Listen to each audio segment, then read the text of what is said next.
Por que tem de ser assim? A forma clássica de fazê-la geralmente é algo como: se Deus é perfeito e ama a todos, por que criaria as pestes e a fome, as guerras e as doenças, os terremotos, tornados, furacões e todos os desastres naturais, as grandes desilusões pessoais e calamidades mundiais?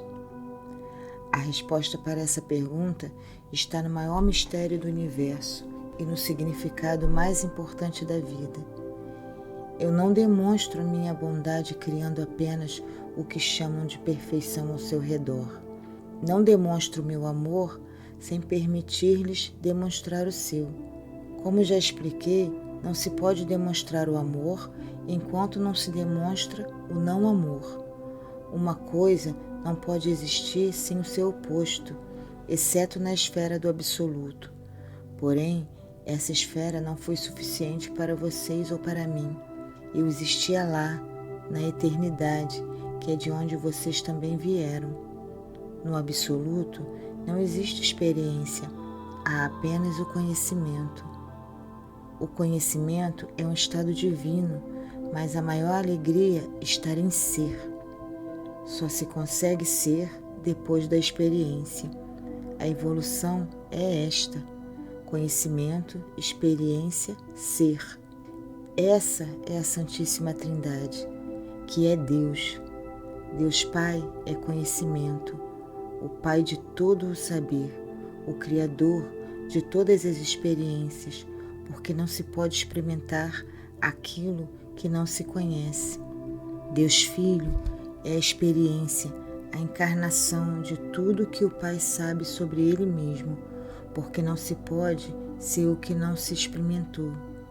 Deus Espírito Santo é ser, desencarnação de tudo que o Filho experimentou dele mesmo, o simples e o belo ato de ser, possível apenas da lembrança do conhecimento e da experiência. Esse simples ato de ser é beatitude celeste, é um estado de Deus depois de conhecer e experimentar a Ele mesmo. É aquilo pelo que Deus ansiou no início. É claro que você já passou do ponto em que eu precisaria explicar-lhe que as descrições de pai e filho não têm nada a ver com o gênero. Uso aqui a linguagem pictórica de seus livros sagrados mais recentes. Muito antes, os escritos sagrados colocaram essa metáfora em um contexto mãe-filha. Nenhum deles está correto. Sua mente pode entender melhor o relacionamento como criador-criatura, ou o que dá origem a e o que se origina. Acrescentar a terceira parte da Trindade produz esse relacionamento.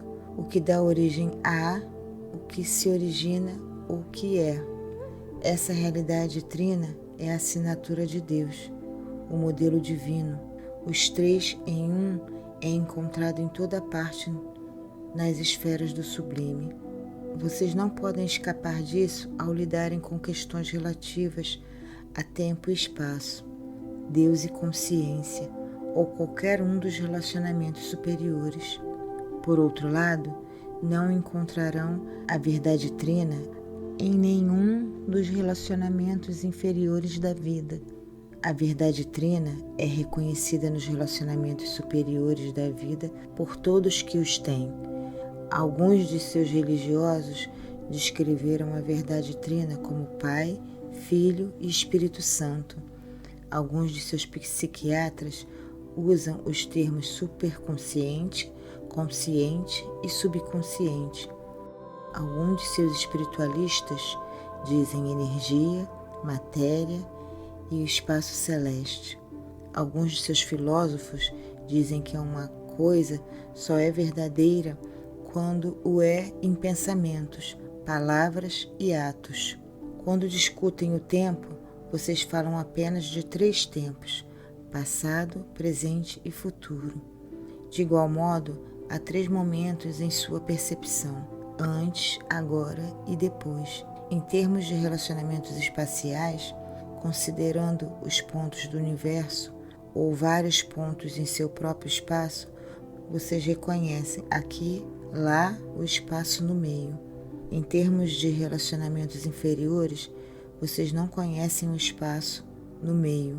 Isso ocorre porque esses relacionamentos são sempre díades, enquanto os relacionamentos da esfera superior são sempre tríades. Portanto, à esquerda e direita, em cima e embaixo, grande e pequeno, rápido e lento, quente e frio, e a maior díade já criada, homem e mulher. Não há nada no meio dessas díades. Uma coisa é uma coisa ou a outra, ou alguma versão mais ou menos usada em relação a uma dessas polaridades. Dentro da esfera dos relacionamentos inferiores, nada pode existir sem uma conceitualização do seu oposto. A maior parte de suas experiências diárias se baseia nessa realidade. Dentro da esfera dos relacionamentos sublimes, nada que existe tem um oposto. Tudo é um e progride de um para outro em um ciclo interminável. O tempo é uma esfera sublime no qual o que vocês chamam de passado, presente e futuro existem interrelacionalmente, isto é, não são opostos, mas sim partes do mesmo todo, desenvolvimentos da mesma ideia, ciclos da mesma energia, aspectos da mesma verdade imutável. Se vocês concluírem disso que passado, presente e futuro existem um de cada vez e ao mesmo tempo, estarão certos. Contudo, agora não é o momento de discutir isso. Poderemos fazê-lo detalhadamente mais tarde, quando examinarmos todo o conceito de tempo. O mundo se encontra nas condições atuais porque não poderia ser de outro modo, e ainda assim existir na esfera inferior da materialidade. Terremotos e furacões, enchentes e tornados e outras calamidades que vocês chamam de desastres naturais são apenas movimentos dos elementos de uma polaridade para outra. Todo o ciclo de nascimento e morte é parte desse movimento.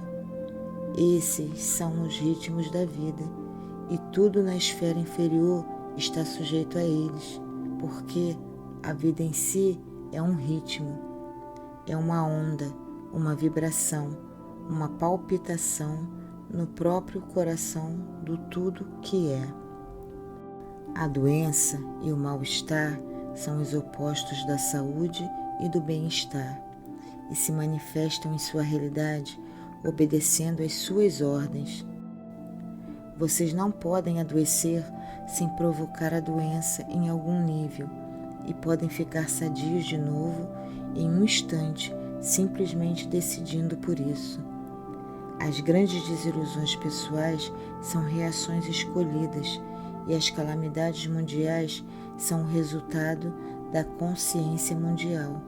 Sua pergunta supõe que eu escolho esses eventos, que é a minha vontade e o meu desejo que aconteçam.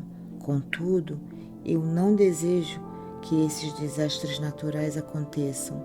Apenas observo vocês ocasionando-os e não faço nada para impedi-los, porque isso seria contrariar sua vontade, o que, por sua vez, os privaria da experiência de Deus, que é a experiência que vocês e eu escolhemos juntos. Portanto, não condene tudo o que chamaria de ruim no mundo. Em vez disso, pergunte-se o que considerou ruim e o que deseja fazer para mudá-lo. Pergunte a si mesmo: que parte do meu eu desejo agora experimentar diante dessa calamidade? Que aspecto do ser devo fazer aparecer? Porque toda a vida existe como instrumento de sua própria criação, e todos os seus eventos meramente se apresentam como oportunidades para você decidir e ser quem é. Isso é verdadeiro para todas as almas e, portanto, você vê que não há vítimas no universo, apenas criadores. Todos os mestres que nasceram neste planeta sabiam disso. É por esse motivo que nenhum deles se imaginava vitimizado, embora muitos literalmente tenham sido crucificados. Cada alma é um mestre, embora algumas almas não se lembrem de suas origens ou heranças. Contudo, cada qual cria a situação e condição para o seu objetivo mais elevado e a sua lembrança mais rápida, em cada momento chamado de agora. Então, não julgue o caminho kármico trilhado por outra pessoa. Não sinta inveja do sucesso e nem pena do fracasso, porque não sabe o que é sucesso ou fracasso na avaliação da alma. Não diga que algo é uma calamidade ou um evento feliz até decidir ou testemunhar qual é o seu objetivo. Pois a morte é uma calamidade se salvar as vidas de milhares de pessoas, e a vida é um evento feliz se só causar sofrimento? Contudo, não deve julgar nem mesmo isso. Guarde sempre para si mesmo as suas opiniões e deixe os outros fazerem o mesmo. Isso não significa ignorar um pedido de ajuda ou ânsia de sua própria alma de trabalhar visando a mudança de alguma situação ou condição. Significa evitar rótulos e julgamentos enquanto faz o que quer que seja, porque todas as situações são uma dádiva e cada experiência é um tesouro oculto. Certa vez existiu uma alma que sabia que era luz. Sendo uma alma nova, ansiava por experiência. Eu sou a luz, dizia repetidamente, mas todo o seu conhecimento e todas as suas palavras podiam substituir a experiência de ser a luz. E na esfera onde essa alma surgiu, só havia luz. Todas as almas eram sublimes e magnificentes e irradiavam o brilho da minha grande luz. E por isso a pequena alma em questão era como uma vela sob o sol, no meio da luz maior da qual era parte. Não podia ver a si mesma, experimentar-se como quem realmente era.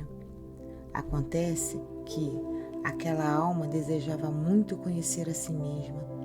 Tão profundo era seu desejo que um dia eu lhe disse: você sabe, pequena alma, o que deve fazer para satisfazer o seu desejo? Ah, o que, Deus? O que? Eu farei qualquer coisa, disse ela. Deve separar-se do restante de nós, disse eu, e então evocar a escuridão. O que é a escuridão, ó Santíssimo? Perguntou a pequena alma. O que você não é. E a alma compreendeu, afastou-se do todo, chegando a ir até a outra esfera. Nela, teve o poder de experimentar todos os tipos de escuridão, e o fez. Contudo, no meio daquelas trevas gritou: Pai, Pai, por que me abandonastes? Vocês têm feito isso em seus momentos mais difíceis. Entretanto, eu nunca os abandonei. Estou sempre ao seu lado, pronto para lembrar-lhes quem realmente são, para chamá-lo de volta ao lar. Por isso, sejam uma luz na escuridão e não a amaldiçoem. E não se esqueçam de quem são no momento em que forem rodeados pelo que não são, mas louvem a criação, mesmo quando tentarem mudá-la. E saibam que aquilo que fizeram no seu momento de maior sofrimento poderá ser a sua maior vitória, porque a experiência que criam é uma afirmação de quem são e de quem desejam ser.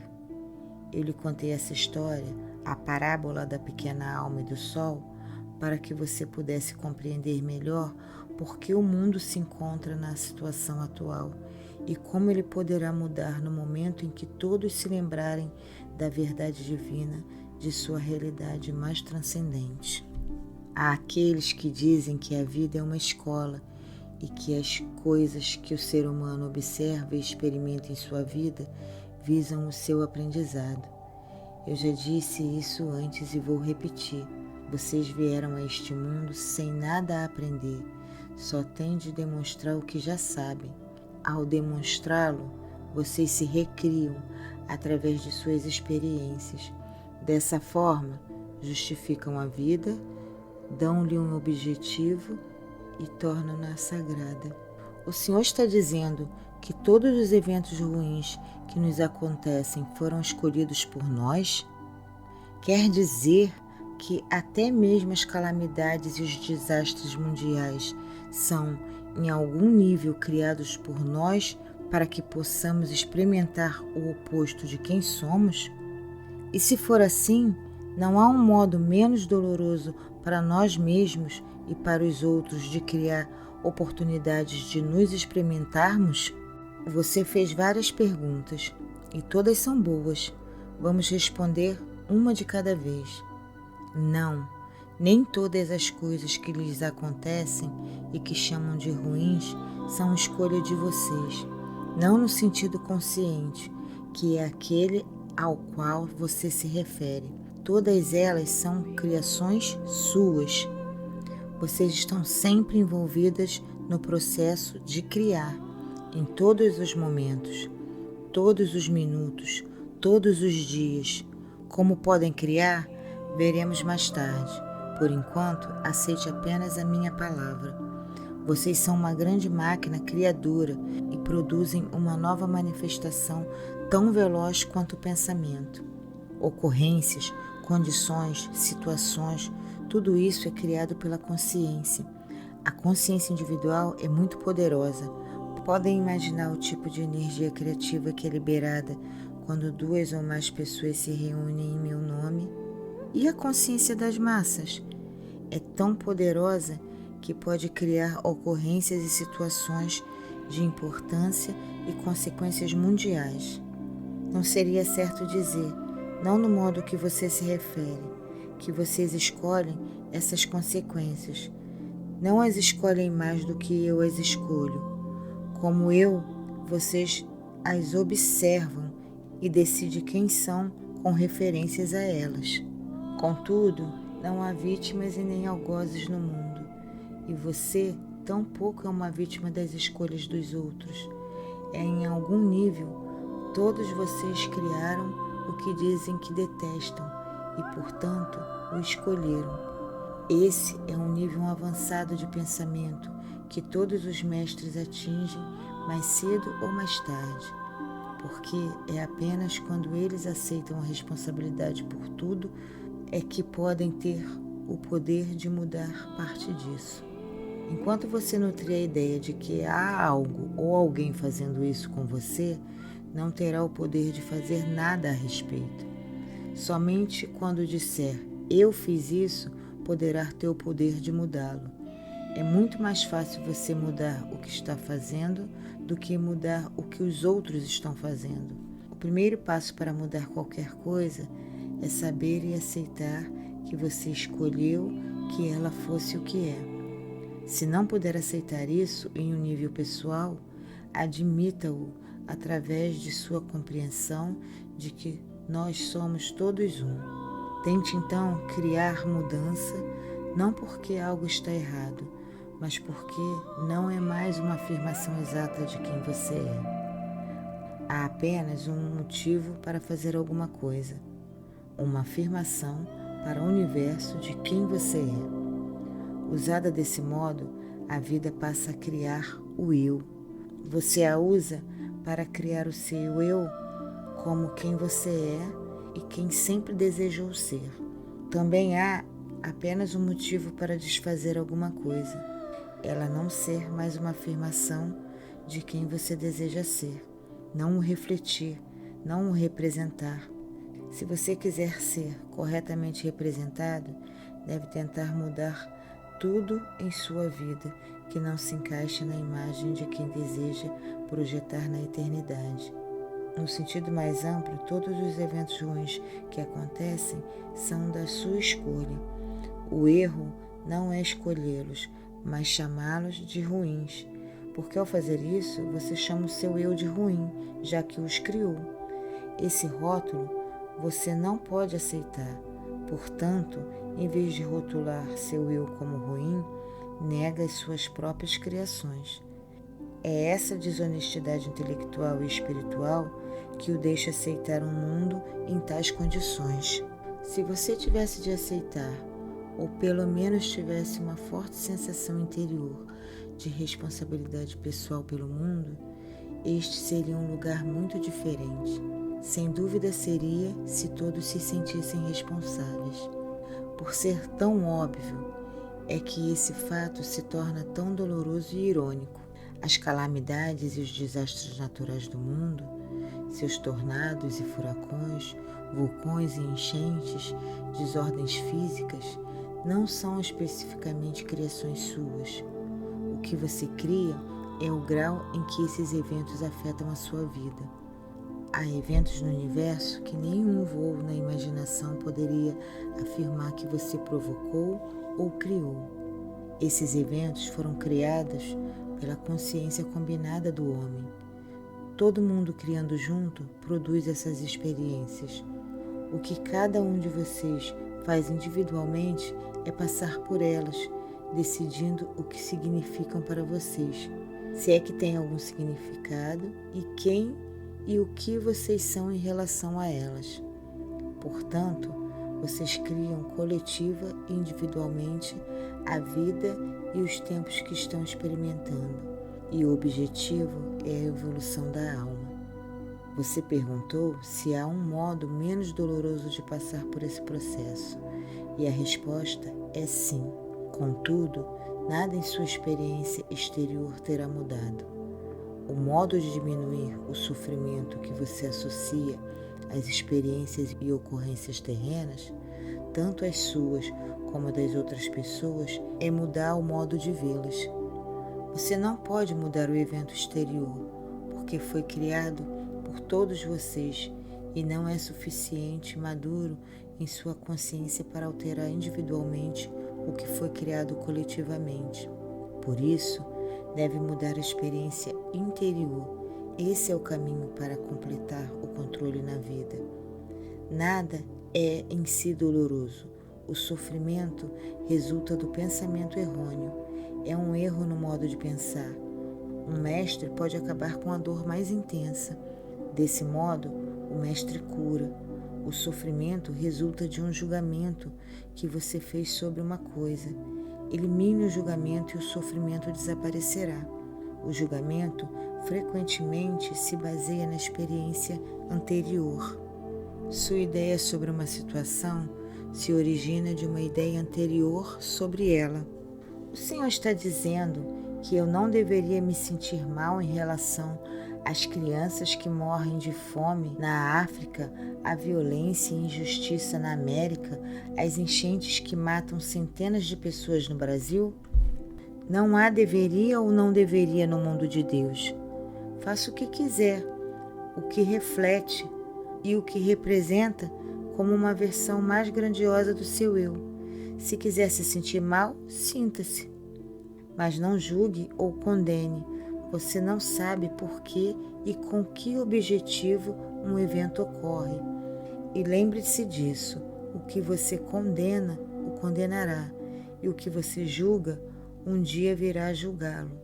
Em vez disso, procure mudar o acontecimento ou apoiar outras pessoas que estão mudando, que não mais refletem o seu sentido mais elevado de quem você é. Entretanto, bendiga tudo, porque tudo é criação de Deus através da vida, que é a sua mais importante criação. Poderemos parar aqui por um momento para eu recuperar meu fôlego?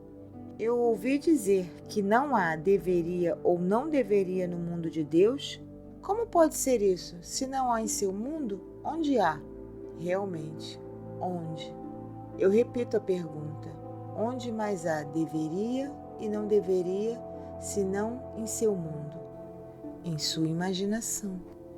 Mas as pessoas que me ensinaram tudo o que era certo e errado, que eu deveria fazer ou não fazer, me disseram que essas regras foram ditadas pelo Senhor, por Deus. Então elas estavam erradas. Eu nunca determinei um certo ou errado, um faça ou não faça. Isso seria privá-los totalmente da sua maior dádiva, a oportunidade de fazer o que quiserem e experimentar os resultados disso, a chance de criar-se à imagem e semelhança de quem realmente são, o espaço para produzir uma realidade de um eu cada vez mais elevado, baseado em sua ideia mais formidável do que são capazes. Dizer que alguma coisa, um pensamento, uma palavra, um ato é errada, seria o mesmo que dizer-lhes para não fazê-lo. Isso seria proibi-los, restringi-los, negar-lhes a realidade de quem vocês realmente são, assim como a oportunidade de criar e experimentar essa verdade.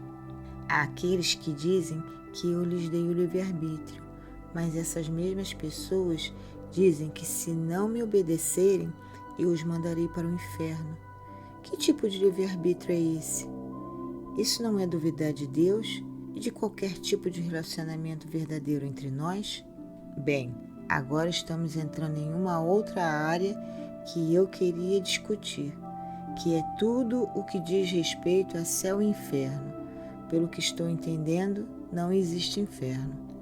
Existe, mas não é do jeito que vocês pensam e não o experimentam pelos motivos que você apresentou. O que é inferno? É a experiência do pior resultado possível de suas escolhas, de decisões e criações. É a consequência natural de qualquer pensamento que negue a mim ou quem vocês são em relação a mim. É o sofrimento provocado pelo pensamento errôneo. Contudo, até mesmo o termo pensamento errôneo é inadequado, porque não existe o errado. O inferno é o oposto da alegria, é insatisfação, é saber quem e o que você é e não experimentá-los, é ser menos, isso é inferno, e não existe o maior para a sua alma. Mas o inferno não existe como esse lugar que vocês fantasiaram, onde queimam em um fogo eterno ou existem num estado de tormento eterno. O que eu ganharia com isso? Mesmo que eu tivesse o pensamento extraordinariamente não divino de que vocês não mereciam o céu, por que precisaria procurar algum tipo de vingança ou punição por seu fracasso? Não poderia simplesmente dar fim a vocês? Que parte vingativa de mim exigiria que eu os condenasse a um sofrimento eterno e indescritível? Se você responder que eu faria isso por uma necessidade de justiça, uma simples negação de comunhão comigo no céu não serviria ao mesmo objetivo? A imposição de um sofrimento eterno também seria necessária? Eu digo que não há uma experiência após a morte como a que vocês imaginaram em suas teologias baseadas no medo. No entanto, há uma experiência da alma tão infeliz, tão incompleta, tão menos do que o todo, tão separada da maior alegria de Deus, que para essa alma seria um inferno. Mas eu não os mando para lá, e tão pouco lhes imponho essa experiência. Vocês mesmos as criam sempre que se separam do seu eu, do seu próprio pensamento mais elevado em relação a vocês, sempre que o negam e rejeitam o que realmente são. Contudo, nem mesmo essa experiência é eterna. Não pode ser, porque não é o meu plano que vocês se separem de mim por toda a eternidade. Mas, de fato, isso é impossível, porque nesse caso, não só vocês teriam de negar quem são, como também eu também teria de negá-los. Isso eu nunca farei, e enquanto um de nós se mantiver fiel à verdade em relação a vocês, ela prevalecerá.